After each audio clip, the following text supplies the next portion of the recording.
It's a pleasure and a joy to be here with you today. I've been traveling down from the border section, come down through the coffee mountains. And I've seen the plight of the coffee farmers, the terrible state of the farm road. When we left office, the price was $12,000 a box.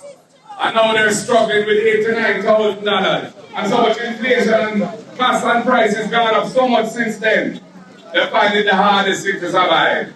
I notice how kind of little road patching are going all over the place all of a sudden.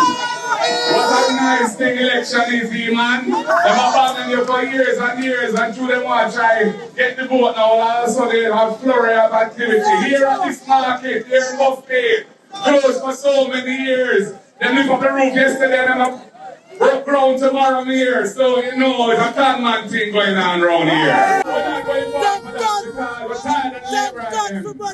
I want a new government and we can start with the Portland Municipal Corporation because we want to take that back and turn the place orange so we can serve the people in the right way. And after we take the signal, says PNP time, you know, we're going for the general, we're not easy enough. Because the people said time come. So it's come for a government with integrity.